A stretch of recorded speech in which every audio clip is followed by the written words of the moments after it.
ओम शांति।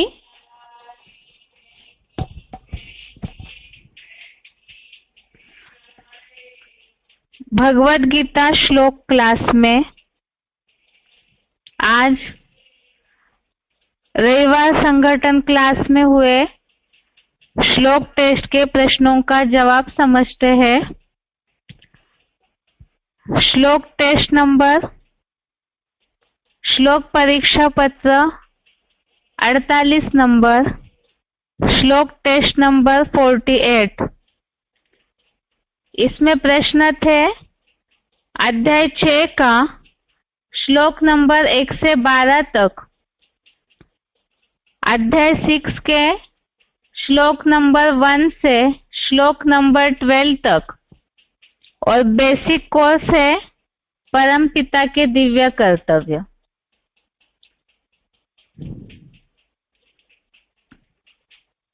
श्लोक टेस्ट में पहला प्रश्न है,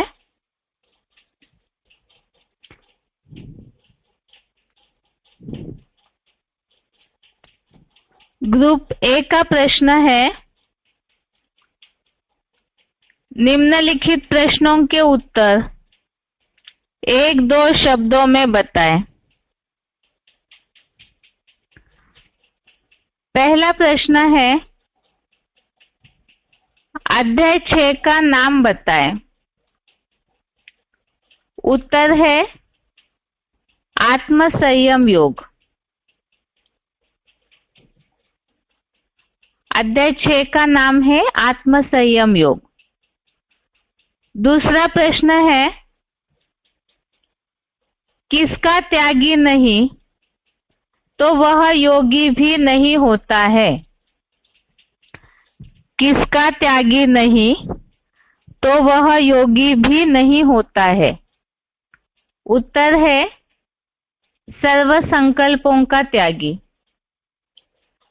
अध्याय 6 संबंधित प्रश्न है, इसलिए उत्तर देते समय अध्याय का नाम हर प्रश्न के साथ नहीं लेंगे, केवल श्लोक नंबर बताएंगे। श्लोक नंबर 2 में इस बात का उत्तर आया हुआ है, सर्व संकल्पों का त्यागी नहीं है तो वह योगी भी नहीं है। अगला प्रश्न है तीसरा, योगारूढ़ के एक टिक होने का कारण क्या है। योगारूढ़ के एक टिक होने का कारण क्या है। उत्तर है तन धनादि के त्याग से चित्त की शांति।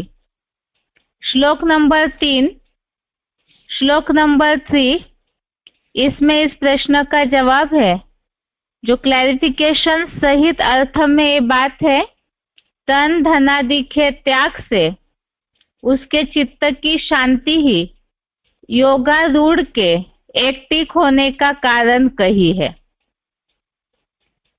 चौथा प्रश्न है, सदा के लिए मित्र कौन है। उत्तर है विश्वनाथ। श्लोक नंबर 5, श्लोक नंबर 5, भावार्थ के नीचे ये वाक्य लिखा हुआ है, सदा मित्र एक विश्वनाथ ही है। पांचवा प्रश्न है, किसकी आत्मा शत्रुता करने में तत्पर रहती है।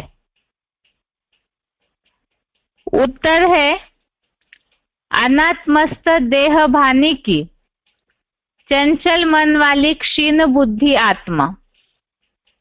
श्लोक नंबर 6, श्लोक नंबर 6, इसमें इस बात का उत्तर है, अनात्मस्थ देह भानी की चंचल मन वाली क्षीण बुद्धि आत्मा ही शत्रु की तरह शत्रुता करने में तत्पर रहती है।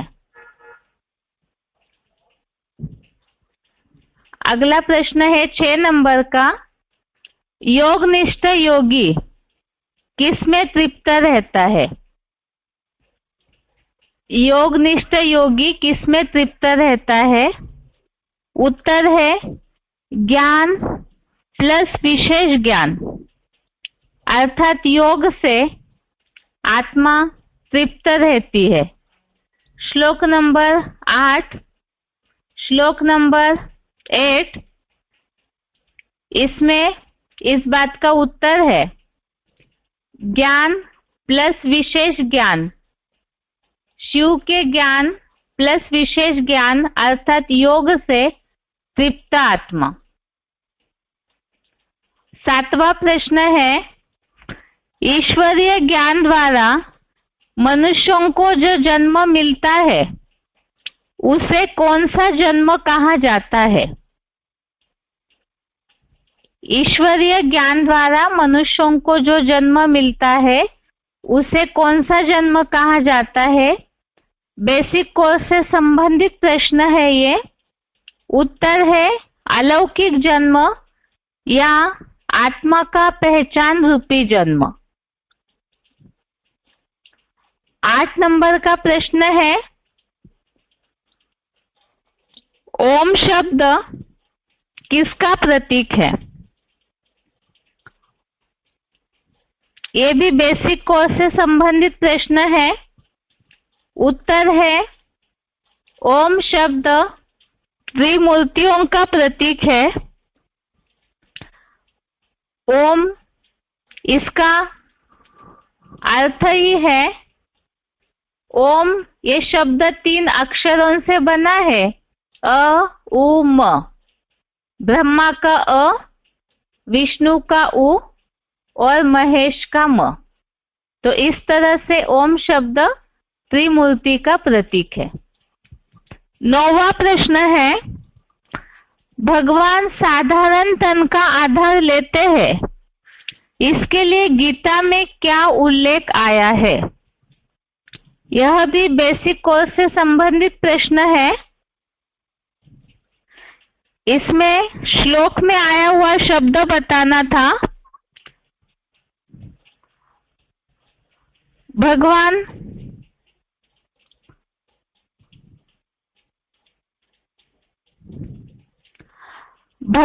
साधारण तन का आधार लेते हैं, इसके लिए गीता में आया है अध्याय 9 का 11वां श्लोक, अध्याय 9 का श्लोक नंबर 11। इसमें शब्द है मानुषिम तनुम आश्रितम। 10वां प्रश्न है किन किन में समान बुद्धि वाला योगी विशेष माना गया है? किन किन में समान बुद्धि वाला योगी विशेष माना गया है? उत्तर है 9वें श्लोक से संबंधित प्रश्न है ये। श्लोक नंबर 9 से संबंधित प्रश्न है। उत्तर है स्नेही, मित्र, शत्रु, उदासीन, मध्यस्थ, द्वेषी व बंधुजनों में इंद्रियों का साधना करता साधु और पापियों में भी समान बुद्धि वाला विशेष माना गया है। वैसे तो ये जो ग्रुप ए के प्रश्न है इनके उत्तर शब्दों में देने बताया है, तो बताते समय जिनको जो याद होगा उन्होंने वही बताया होगा। इस हिसाब से उत्तर बताते समय श्लोक में जितने भी शब्द आए हैं वो सारे ही उत्तर में लिए हुए हैं। एक बार उत्तर दोबारा, समान बुद्धि वाला योगी, तो यहाँ स्नेही, मित्र, शत्रु, उदासीन, मध्यस्थ, द्वेषी व बंधुजनों में इंद्रियों का साधना करता साधु और पापियों में भी समान बुद्धि वाला विशेष माना गया है। आगे है ग्रुप बी के प्रश्न।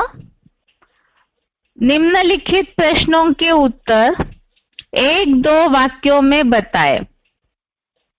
पहला प्रश्न है योग की स्थिति में ऊंचा चढ़ने के लिए क्या कारण है? उत्तर है श्लोक नंबर 3। श्लोक नंबर 3 से संबंधित यह प्रश्न था। उत्तर है योग स्थिति में चढ़ने के इच्छुक मुनि के लिए मन, वचन, कर्म से अलौकिक हुआ यज्ञ कर्म ऊंची अव्यक्त स्थिति का कारण कहा है? उत्तर दोबारा, योग स्थिति में चढ़ने के इच्छुक मुनि के लिए मन, वचन, यहाँ भावार्थ में वचन के लिए केवल व लिखा हुआ है, तो वो मन, वचन, कर्म से अलौकिक हुआ यज्ञ कर्म ऊंची अव्यक्त स्थिति का कारण कहा है। श्लोक समझते समय हमने समझा था यज्ञ सेवा जितनी करते हैं तो सेवाधारियों को बाप दादा याद करते हैं, तो ऐसों की याद की स्थिति भी ऊंची चढ़ती है। दूसरा प्रश्न है, जो सन्यासी और कर्म योगी भी है उनके लक्षण बताएं। सन्यासी भी और कर्म योगी भी है, उनके लक्षण बताएं। तो यहाँ दोनों श्लोकों में सन्यासी और कर्म योगियों के लक्षणों का उल्लेख आया हुआ है। श्लोक नंबर 1 और दूसरा, श्लोक नंबर 1 और 2, इन दोनों में भी इसका उत्तर आया हुआ है। बताते समय किसी ने कोई एक ही श्लोक बताया होगा अर्थ में, इसीलिए दोनों श्लोकों का भावार्थ में जो उल्लेख है उसे देखते हैं। एक तो पहले श्लोक में जो उल्लेख आया हुआ है कि एक तो कर्म फल का आश्रय न लेकर करने योग्य कर्म करता है, वो बेहद का सन्यासी भी है और कर्म योगी भी है। और दूसरी बात इसी श्लोक में, श्लोक नंबर 1 में एक बात और भी बताई कि वो ज्ञान योग अग्निहीन नहीं है और निष्क्रिय भी नहीं है, अर्थात ज्ञान और योग अग्नि के साथ जुड़ा हुआ रहता है कर्मयोगी और निठल्ला निष्क्रिय नहीं बैठता है। उत्तर दोबारा, उत्तर में पूरा श्लोक का भावार्थ ही डाला हुआ है, संक्षेप में सिर्फ इसे समझते हैं। एक तो कर्म फल का आश्रय न लेकर करने योग्य कर्म करता है, वो बेहद का सन्यासी और कर्म करते योगी है। और दूसरी बात इसी श्लोक में उल्लेखित है, ज्ञान योगाग्निहीन नहीं और निष्क्रिय निठल्ला भी नहीं है। और श्लोक नंबर 2, श्लोक नंबर 2, इसमें इस बात का उल्लेख आया है, मनसा संकल्पों से भी संपूर्ण त्यागी सन्यासी है, उसे ही कर्मयोग समझो। और कोई इंद्रियों से करता या न कराता हुआ सर्व संकल्पों का त्यागी नहीं है तो योगी भी नहीं होता है। तो कर्म योगी की और सन्यासी की दूसरी परिभाषा दूसरे श्लोक में भी इस बात का उत्तर आया है, मनसा संकल्पों से जो त्यागी है और सन्यासी भी है और कर्मयोगी भी है। तीसरा प्रश्न है, परम पार्थधारी हीरो आत्मा किन बातों में संतुष्ट रहती है? परम पार्थधारी हीरो आत्मा किन बातों में संतुष्ट रहती है? उत्तर श्लोक नंबर 7, श्लोक नंबर 7, इसके भावार्थ में इस बात का उत्तर है, परम पाठधारी हीरो आत्मा सर्दी गर्मी सुख दुख में तथा मान अपमान में संतुष्ट रहती है। उत्तर दोबारा, परम पाठधारी हीरो आत्मा सर्दी गर्मी सुख दुख में तथा मान अपमान में संतुष्ट रहती है। चौथा प्रश्न है, निरंतर परमात्मा से योग लगाने के लिए किन गुणों को या लक्षणों को धारण करना चाहिए? निरंतर परमात्मा से योग लगाने के लिए किन गुणों को या लक्षणों को धारण करना चाहिए? उत्तर 10वें श्लोक से संबंधित है, श्लोक नंबर 10। उत्तर है, चंचल मन व निर्णायक बुद्धि का वश करता, आशाहीन असंग्रही योगी अकेला एकांत स्थान में स्थित हुआ होना चाहिए। तो यहाँ निरंतर योग लगाने के लिए ये बातें बताई है, लक्षण या गुण, चंचल मन, निर्णायक बुद्धि का वश करता, आशाहीन असंग्रही योगी अकेला एकांत स्थान में स्थित हुआ, निरंतर परमात्मा से योग लगाए। अर्थात इन लक्षणों को धारण करने से ही निरंतर परमात्मा के योग लगाने के लिए समर्थ हो सकते हैं। अगला प्रश्न है 5वां प्रश्न, कौन और कब योग में चढ़ा हुआ कहा जाता है? कौन और कब योग में चढ़ा हुआ कहा जाता है? उत्तर है श्लोक नंबर 4, श्लोक नंबर 4।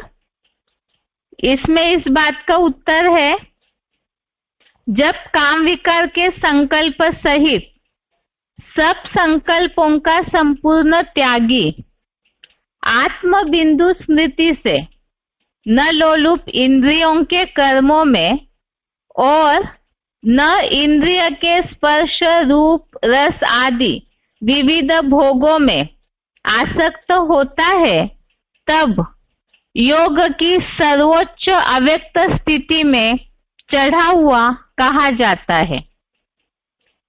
श्लोक समझते समय ही हमने इस बात को समझा था। एक तो काम विकार के संकल्प सहित सब संकल्पों का त्यागी, और दूसरी बात इंद्रियों के जो विषय भोग है जिसमें मन बार बार दौड़ता है, तो उन सब बातों से, अर्थात ऐसा योगी जो ये सारे इंद्रियों के विषय भोगों में आसक्त नहीं होता है, तो ऐसा ही योगों की सर्वोच्च अव्यक्त स्थिति में चढ़ा हुआ कहा जाता है।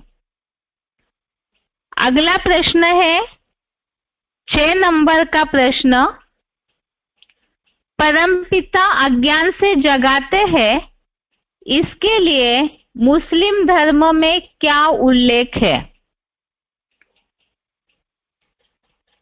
बेसिक कोर्स से संबंधित प्रश्न है ये, और उत्तर है परमपिता अज्ञान से जगाते हैं, इसके लिए मुस्लिम धर्म में ऐसा उल्लेख है, खुदा कब्र दाखिल को जगाते हैं। कोर्स में हमने इस बात को समझा था, आत्मिक जागरूकता या आत्मा को अपनी पहचान मिलती है, अज्ञान से ज्ञान की ज्योति मिलती है।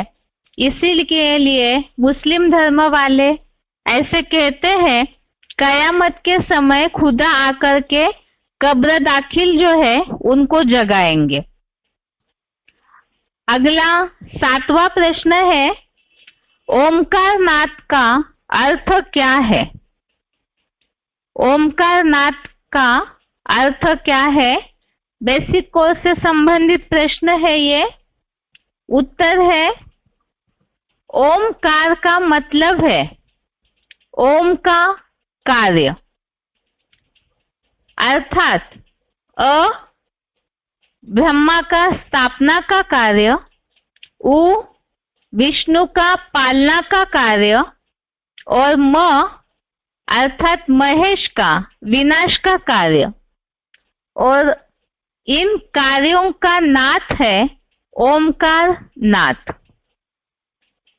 उत्तर दोबारा, ओम शब्द में 3 मूर्तियों के अक्षर छिपे हुए हैं। ओमकार का मतलब है ओम का कार्य। ओम अर्थात अ उ म, अ अर्थात ब्रह्मा का स्थापना का कार्य, उ अर्थात विष्णु का पालना का कार्य, म अर्थात महेश का विनाश का कार्य, और इन कार्यों का नाथ है ओमकारनाथ। 8वां प्रश्न है योग निष्ठ किसे कहा जाता है? उत्तर श्लोक नंबर 8 श्लोक नंबर 8 से संबंधित है। शिव के ज्ञान प्लस विशेष ज्ञान अर्थात योग से तृप्त आत्मा परम ब्रह्म के ऊंचे शिखर पर स्थिर, विशेष कामेंद्रिय को भी जीतने वाला, मिट्टी, पत्थर, स्वर्ण आदि में समान भाव वाला योगी योग निष्ठ है, ऐसा कहा जाता है। इस श्लोक में यही बात आई है।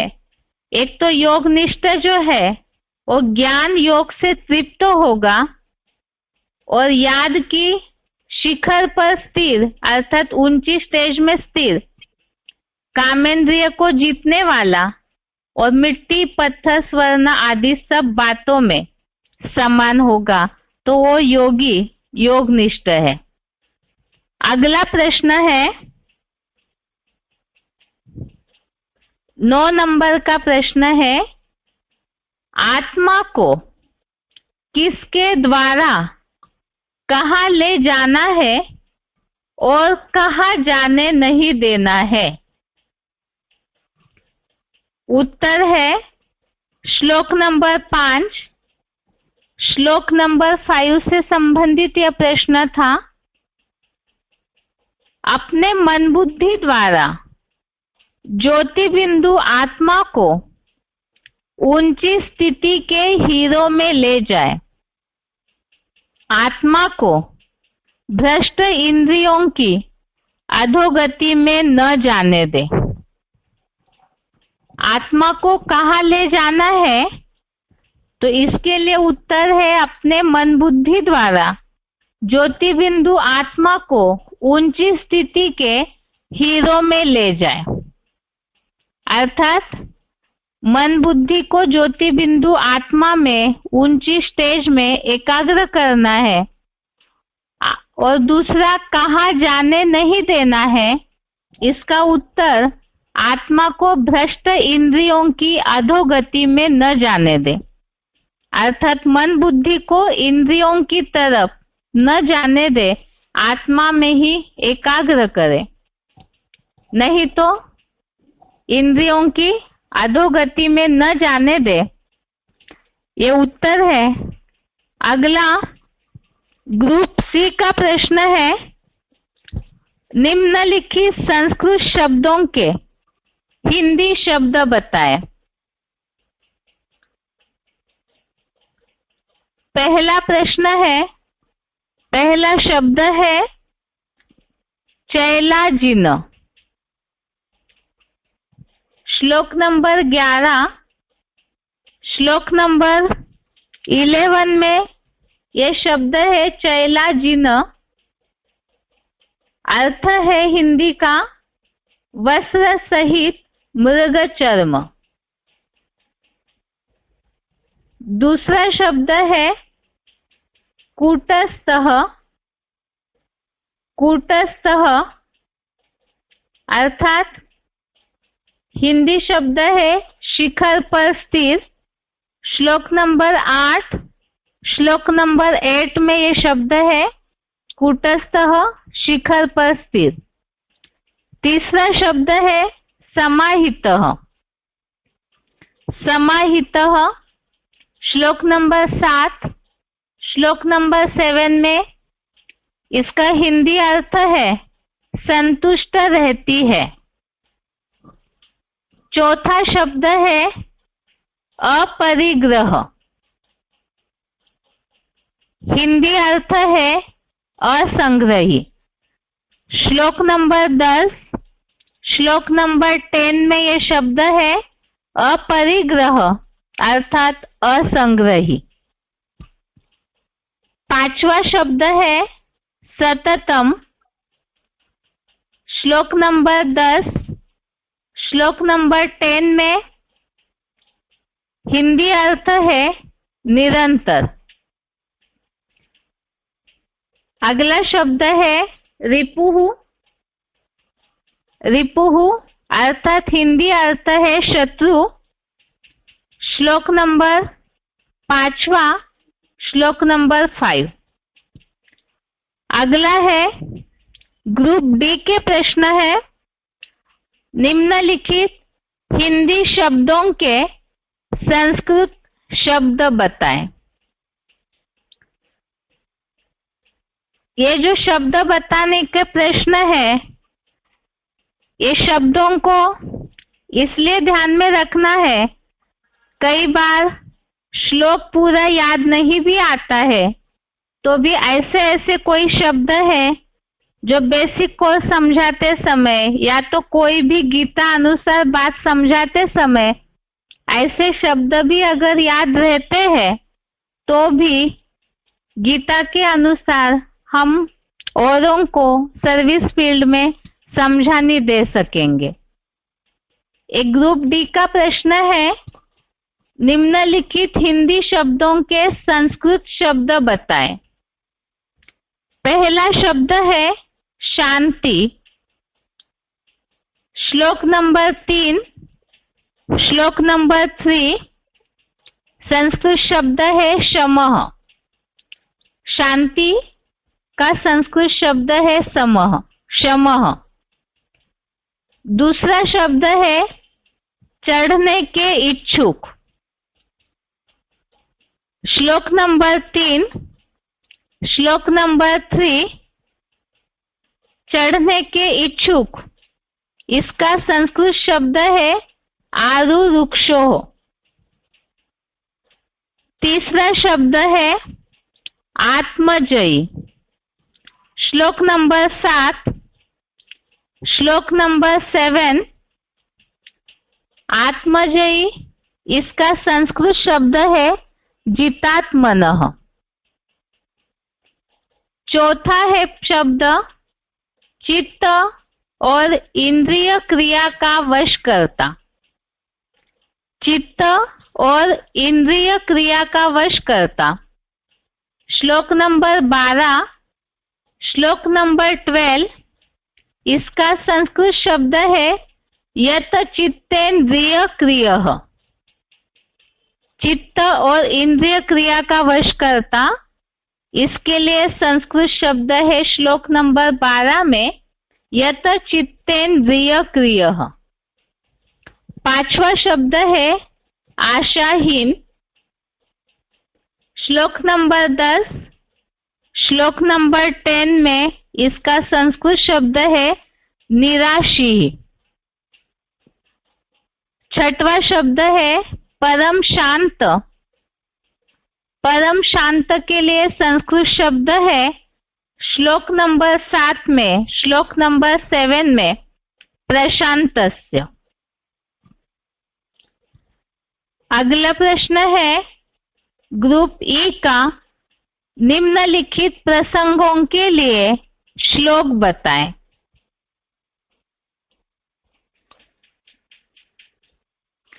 पहला शब्द है, पहला प्रश्न है इसमें मन के हारे हार मन के जीते जीत, मन के हारे हार, मन के जीते जीत। अर्थात अगर मन वशीभूत हो गया, मन कंट्रोल में चला गया तो हार है, और मन के संकल्पों को जीत लिया तो जीत है। ऐसा उल्लेख आया है श्लोक नंबर 6 में। अगर मन को कंट्रोल कर लिया तो जीत हो गई, और मन कंट्रोल से बाहर चला गया तो हार हो गई। अर्थात अपने लिए ही शत्रुता जैसे काम हो जाता है। ये श्लोक नंबर 6 है। श्लोक नंबर 6 श्लोक है, बंधुरात्मात्मनस्तस्य एनात्मैवात्मनाजितः अनात्मनस्तु शत्रुत्वे वर्तेतात्मैव शत्रुवत्।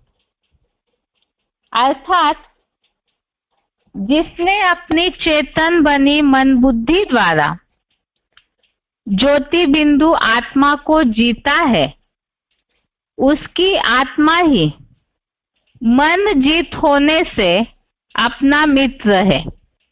तो यहाँ उल्लेख आया मन के जीते जीत मित्र है। अर्थात अपने लिए शुभ करेंगे तो सफलता मिलेगी अपने जीवन में।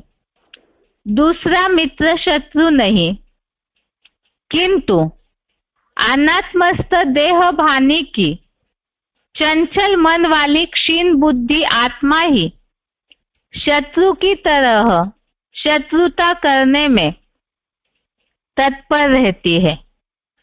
तो चंचल मन और क्षीण बुद्धि जो है वो कंट्रोल में चली गई इंद्रियों के, देह भान के, तो अपने लिए शत्रुता कर लेती है।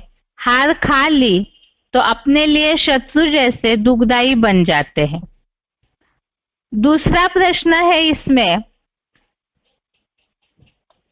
दूसरा प्रश्न है, निंदा स्तुति मान अपमान ठंडी गर्मी सब सहन करना है। मुरली तारीख है 18 सितंबर 1975। मुरली डेट 18 सितंबर 1975। निंदा स्तुति मान अपमान ठंडी गर्मी सब सहन करना है। तो ये उल्लेख आया हुआ है श्लोक नंबर 7 श्लोक नंबर 7 में। जितात्मनः प्रशांतस्य परमात्मा समाहितः शीतोष्ण सुख दुखेषु तथा मानापमानयो। अर्थात आत्मजयी परम शांत बिंदु बने पुरुष की परम पार्थधारी हीरो आत्मा। गीता के 15वें अध्याय के 17वें श्लोक में जो परमात्मा पार्थधारी का उल्लेख है, तो ऐसे परम पार्थधारी हीरो आत्मा सर्दी गर्मी सुख दुख में तथा मान अपमान में संतुष्ट रहती है। तीसरा प्रश्न है, रूहानी दृष्टि से सृष्टि बदलो। अव्यक्तवाणी तारीख 16 सितंबर 1976। अव्यक्तवाणी डेट 16 सितंबर 1976। रूहानी दृष्टि से सृष्टि बदलो। श्लोक नंबर 9 श्लोक नंबर 9। इसमें आत्मिक भाव सभी को समान दृष्टि से अर्थात आत्म ज्योति बिंदु से दृष्टि से देखने की बात का उल्लेख आया हुआ है कि कैसी भी कोई आत्मा हो सभी को ही समान दृष्टि से देखना है। श्लोक नंबर 9 श्लोक नंबर 9 श्लोक है, सुहृन्मित्रारुदासीन मध्यस्थ द्वेष बंधुषु साधुष्वपि च पापेषु समबुद्धिर्विशिष्यते, अर्थात स्नेही, मित्र, शत्रु, उदासीन, मध्यस्थ, द्वेषी व बंधुजनों में इंद्रियों की साधना करता साधु और पापियों में भी समान बुद्धि वाला विशेष माना गया है। तो समान बुद्धि, समान नजर सबके प्रति तभी होगी जब सबको आत्म ज्योति बिंदु की नजर से ही देखेंगे। तो वही रूहानी दृष्टि से सृष्टि बदलना है। चौथा प्रश्न है, जीवात्मा अपना ही मित्र है, अपना ही शत्रु है। मुरली तारीख 21 मार्च 1967, मुरली डेट 21 मार्च 1967। जीवात्मा अपना ही मित्र है, अपना ही शत्रु है। इसका उत्तर है श्लोक नंबर 5, श्लोक नंबर 5 में। ये मुरली पॉइंट इस 5वें श्लोक के नीचे ही लिखा हुआ है। श्लोक है, उद्धरेदात्मनात्मानं नात्मानं अवसादयेत्, आत्मैव ह्यात्मनो बंधु, आत्मैव रिपुरात्मनः। अर्थात अपने मन बुद्धि द्वारा ज्योति बिंदु आत्मा को ऊंची स्थिति के हीरो में ले जाए, आत्मा को भ्रष्ट इंद्रियों की अधोगति में न जाने दे, क्योंकि ज्योति बिंदु आत्मा ही अपना सदाकाल सहयोगी मित्र है, आत्मा ही अपना शत्रु है। और इसी के नीचे ये पॉइंट लिखा हुआ है, जीवात्मा अपना ही मित्र है, अपना ही शत्रु है और सदा मित्र एक ही विश्वनाथ है। आगे का प्रश्न है 5वां प्रश्न, जितना ईश्वरीय सेवा में अर्पण करते जाएंगे उतना अवस्था याद की चढ़ती जाएगी। VCD number 758, VCD number 758। ये पॉइंट दोबारा, जितना ईश्वरीय सेवा में अर्पण करते जाएंगे उतना अवस्था याद की चढ़ती जाएगी। तो यहाँ श्लोक नंबर 3, श्लोक नंबर 3 में इस बात का उल्लेख आया है, यज्ञ सेवा या यज्ञ कर्म जो है वही ऊंची स्थिति का, योग की अवस्था में चढ़ने का कारण है। श्लोक नंबर 3 है, आरुरुक्षोर मुनेर योगम कर्म कारणमुच्यते, योगारूढ़स्य तस्यैव शमः कारणमुच्यते। अर्थात योग स्थिति में चढ़ने के इच्छुक मुनि के लिए मन वचन कर्म से अलौकिक हुआ यज्ञ कर्म ऊंची अव्यक्त स्थिति का कारण कहा है, और तन धनादि के त्याग से उसके चित्त की शांति ही योगारूढ़ के एकटिक होने का कारण कही है। आगे है 6वां प्रश्न, जब तुम अच्छे योगी बनेंगे कहाँ भी आंख नहीं डूबेगी तो फिर तुम्हारी इंद्रियां शांत हो जाएगी। मुरली तारीख 16 अगस्त 1991, मुरली डेट 16 अगस्त 1991। ये पॉइंट दोबारा, जब तुम अच्छे योगी बनेंगे कहाँ भी आंख नहीं डूबेगी तो फिर तुम्हारी इंद्रियां शांत हो जाएगी। तो इसके लिए 2 श्लोक टैली होते हैं। एक तो श्लोक नंबर 8वां, श्लोक नंबर 8, इसमें भी इस बात का उल्लेख है, विजितेंद्रियः, अर्थात जब योगी बन जाएंगे, ज्ञान योग से तृप्त होके ऊंची स्टेज में टिक जाएंगे याद की, तो विजितेंद्रियः अर्थात इंद्रियों को जीतने वाले बनेंगे। जो पॉइंट में उल्लेख आया है, तुम्हारी इंद्रियां शांत हो जाएगी और आंखें कहीं डूबेगी ही नहीं, क्योंकि ज्ञान योग से तृप्त है। ये श्लोक है 8वें नंबर का। ज्ञान विज्ञान तृप्तात्मा कूटस्थो विजितेंद्रियः युक्त इत्युच्यते योगी समलोष्टाश्म कांचनः। अर्थात शिव के ज्ञान प्लस विशेष योग, शिव के ज्ञान प्लस विशेष ज्ञान अर्थात योग से तृप्त आत्मा परम ब्रह्म के ऊंचे शिखर पर स्थिर, विशेष कामेंद्रिय को भी जीतने वाला, मिट्टी पत्थर स्वर्ण आदि में समान भाव वाला योगी योगनिष्ठ है, ऐसा कहा जाता है। और ऐसे अलोलुप का योग क्षेमम वहाम्यहम्। और दूसरा इसी पॉइंट के लिए और एक श्लोक लागू होता है, वो है श्लोक नंबर 4, श्लोक नंबर 4। इसमें भी इस बात का उल्लेख आया है कि ऐसे जो योग की स्थिति में चढ़ा हुआ वो न इंद्रियों के भोगों में आसक्त होता है, और जैसे कि यहाँ सब काम विकार के संकल्प से रहित, सब संकल्पों का त्यागी, तो योग की स्थिति में जो चढ़ा हुआ है आंख कहीं भी नहीं डूबेगी, ऐसे पॉइंट में उल्लेख आया हुआ है।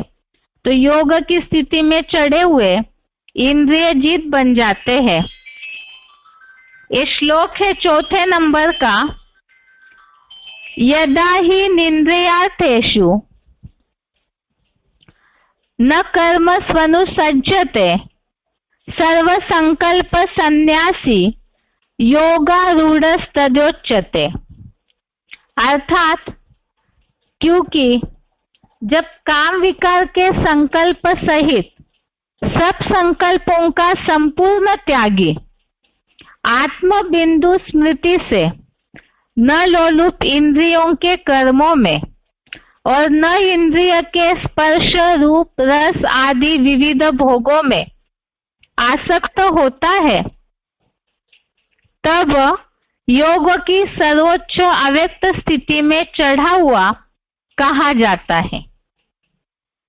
तो जो ऊंची स्थिति में चढ़ जाते हैं वो इंद्रियों के कोई भी भोगों में आसक्त न होने की बात यहाँ आई है।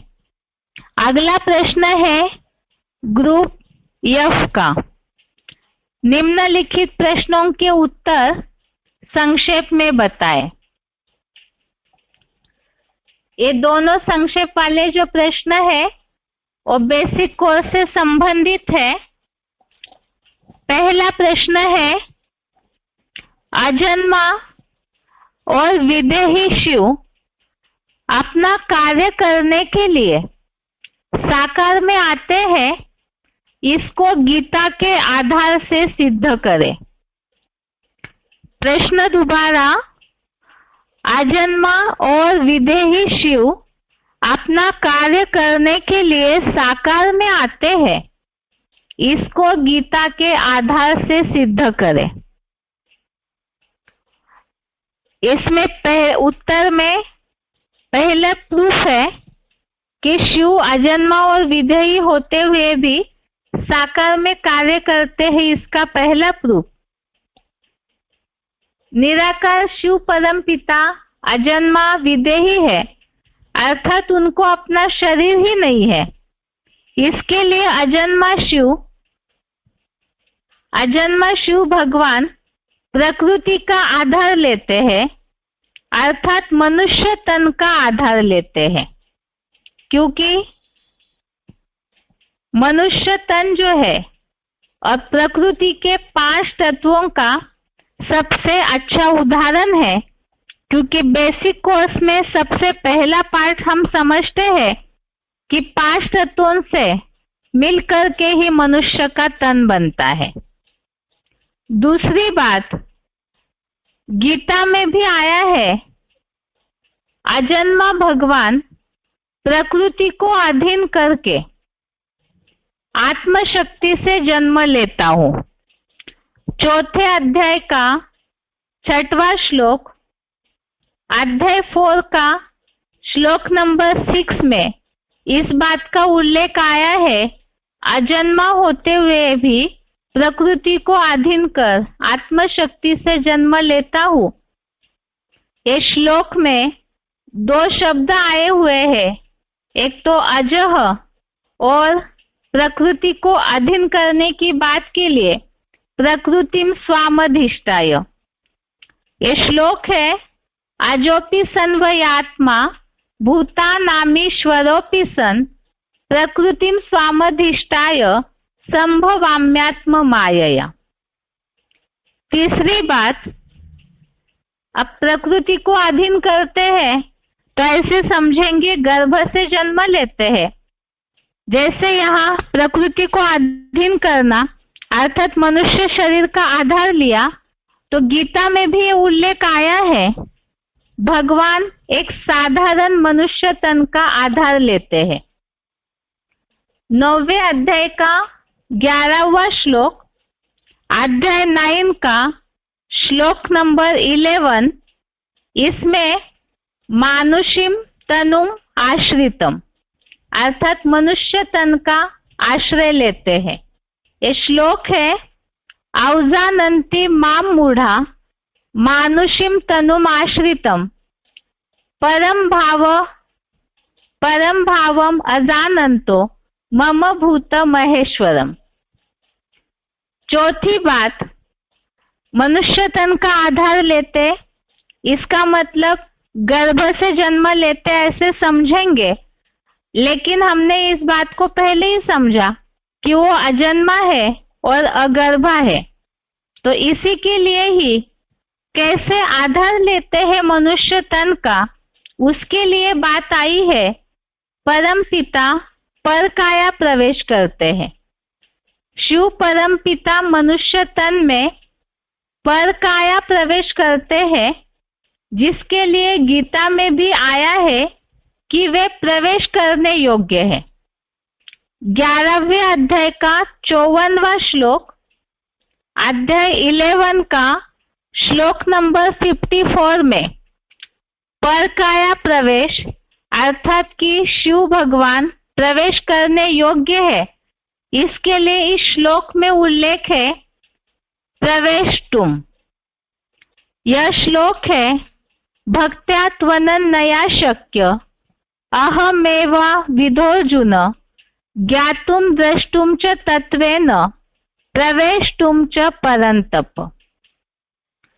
और ये जो परकाया प्रवेश परम पिता प्रवेश करने योग्य है, तो प्रवेश करके जो कार्य करते हैं, इस कार्य के लिए ही गीता में उनका उस कार्य के लिए ही उल्लेख है।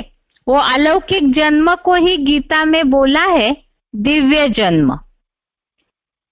और इसके लिए ही चौथे अध्याय का 9वां श्लोक, अध्याय 4 का श्लोक नंबर 9 में इस दिव्य जन्म का उल्लेख आया है, जन्म कर्म च मे दिव्यम एवं यो वेत्ति तत्वतः त्यक्त्वा देहम पुनर्जन्म नैति मामेति सोर्जुन। तो परम पिता विदेही होते हुए भी मनुष्य तन का आधार लेते अर्थात परकाया प्रवेश करते और प्रवेश करके जो कार्य करते हैं, उस दिव्य जन्म और दिव्य कर्म के लिए ही इस श्लोक में उल्लेख आया, जन्म कर्म च मे दिव्यम। तो ये उत्तर है, परम पिता अजन्मा और विदेही होते हुए भी साकार तन का आधार लेकर के कार्य करते हैं इस सृष्टि पर। इसके लिए ही गीता में ये सारे श्लोकों में उल्लेख आया हुआ है। आगे दूसरा प्रश्न है, ये भी बेसिक कोर्स से संबंधित ही प्रश्न है।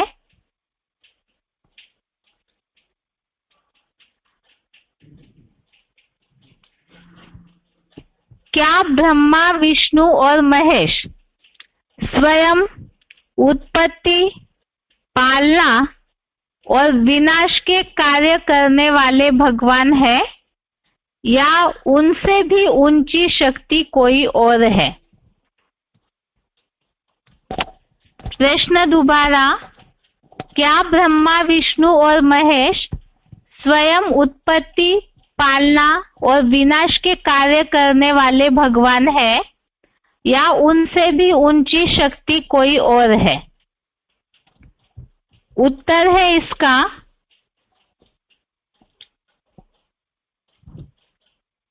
ब्रह्मा, विष्णु और महेश स्वयं उत्पत्ति, पालना और विनाश के कार्य करने वाले भगवान नहीं है, परंतु उनसे भी ऊंची शक्ति शिव परमपिता है। इसके लिए ही निम्नलिखित प्रूफ से, पहला प्रूफ है, भगवान के लिए कहा जाता है गॉड इज वन, भगवान एक है, ना कि तीन भगवान है। जैसे कि भक्ति मार्ग में ब्रह्मा, विष्णु, महेश को भगवान कहते हैं, लेकिन भगवान तो एक ही होते हैं, गॉड इज वन है, तीन भगवान नहीं है। दूसरी बात, भगवान शब्द एक वचन में ही प्रयोग किया जाता है, बहुवचन में नहीं। अर्थात भगवान अर्थात ऊंच से ऊंच सुप्रीम पर्सनालिटी वो तो एक ही होती है, तीन तीन ऊंचे या सुप्रीम नहीं हो सकते। हाईएस्ट या ऊंचाई जो है वो एक के लिए ही कही जाती है। और जैसे देवताओं के लिए अनेक वचन में देवताएं शब्द आता, लेकिन भगवान ये शब्द हमेशा ही एक वचन में ही प्रयोग किया जाता है। ये दूसरा प्रूफ हुआ। तीसरा प्रूफ है, गीता में भी तीनों कार्य एक ही भगवान के बताए गए हैं, न कि तीन अलग अलग भगवान के। तो भगवान के एक भगवान के ही तीन कार्य है। इसका उल्लेख गीता के 13वें अध्याय का 16वां श्लोक, अध्याय 13 का श्लोक नंबर 16 और अध्याय 9 का श्लोक नंबर 18, 9वें अध्याय का 18वें श्लोक में भी ये उल्लेख है, एक ही भगवान के तीन कार्य है। चौथा प्रूफ है, तीनों से ऊंची शक्ति कोई और है जो इन तीनों द्वारा कार्य कराती है, वो ऊंची शक्ति है शिव। इसका प्रूफ भक्ति मार्ग में जो उल्लेख है, ब्रह्मा देवताय नमः, विष्णु देवताय नमः, शिव परमात्माय नमः। शिव के लिए देवता शब्द का प्रयोग नहीं किया गया है, परंतु परमात्मा कहा गया है। अर्थात ही जो तीन देवताएं, ब्रह्मा देवताएं, विष्णु देवताएं, इन लोगों के लिए शब्दांकन अलग उपयोग किया गया और इन देवताओं से अलग कैटेगरी शिव परमात्माए नमः ऐसे कहा है। तो परमात्मा परम अर्थात श्रेष्ठ ते श्रेष्ठ, जो कि शिव परमात्मा इन तीनों से ऊंचे है, क्योंकि परम अर्थात श्रेष्ठ। पांचवी बात, तीनों से भी ऊंची शक्ति को परम ब्रह्म बोला गया है, जिसका प्रूफ भक्ति मार्ग में जो शास्त्रों में उल्लेख है, गुरु ब्रह्मा गुरु विष्णु गुरु देवो महेश्वरः, गुरु साक्षात परब्रह्म तस्मै श्री गुरवे नमः। तो इन तीनों से भी अलग और एक पर्सनालिटी को इस उल्लेख में दिखाया है। गुरु ब्रह्मा, गुरु विष्णु, गुरु देवो महेश्वर, ये तीनों अलग और इनसे भी आगे गुरु साक्षात परब्रह्म तस्मै श्री गुरवे नमः। शास्त्रों में भी भगवान के लिए कहते हैं पार ब्रह्म परमेश्वर, जैसे कि श्लोक में आया है परम ब्रह्म। तो इससे भी सिद्ध होता है इन तीनों से भी ऊंची शक्ति कोई और है। आगे छठवां प्रूफ है, इन तीन मूर्तियों से भी, आगे छठवीं बात है, इन तीन मूर्तियों से भी ऊंची परम शक्ति कोई और है। इसका प्रूफ है ओम और ओमकार का राज। भक्ति मार्ग में ओम शब्द जो है उसकी बहुत मान्यता है, लेकिन उसका राज लोगों ने समझा नहीं। केवल भक्ति का या पूजा का स्थान, श्रद्धा का स्थान उसे समझ लिया। यहाँ ओम शब्द जो है उसका अर्थ है अ उ म। अ उ म इन तीन अक्षरों से ओम शब्द बना, जो कि त्रिमूर्ति के लिए निर्देशित है। और ओम शब्द से और एक शब्द जुड़ा है ओमकार। ओमकार मतलब ओम का कार्य, अर्थात अर्थात ब्रह्मा का स्थापना का कार्य, उ अर्थात विष्णु का पालना का कार्य, और म अर्थात महेश का विनाश का कार्य। ओम त्रिमूर्ति के लिए ब्रह्मा विष्णु महेश अ उ म। ओमकार अर्थात ये तीनों का कार्य, और इन तीनों कार्यों का तीनों के कार्यों का जो नाथ है वो है ओमकार नाथ। तो इससे सिद्ध होता है ये तीनों से भी ऊंची शक्ति है शिव। तो प्रश्न यही था कि ब्रह्मा विष्णु और महेश स्वयं उत्पत्ति, पालना या विनाश का कार्य करने वाले भगवान नहीं है, बल्कि उनसे भी ऊंची शक्ति कोई और है। और इसे ही हमने इन 6 प्रूफ के साथ समझा है कि वास्तव में शिव परम पिता जो है, जिन्हें गॉड इज वन कहा जाता है, वही एक सुप्रीम पर्सनालिटी, उच्च से उच्च व्यक्तित्व है। और उनका ही वास्तव में ये तीनों कार्य है, जो कि एक भगवान के ही ये तीनों कार्यों को इन 3 मूर्तियों के द्वारा कराया जाता है। ये हो गया श्लोक टेस्ट नंबर 48, श्लोक टेस्ट नंबर 48 के प्रश्नों के उत्तर। इसके साथ साथ ही गीता क्लास पूरा होता है। ओम शांति।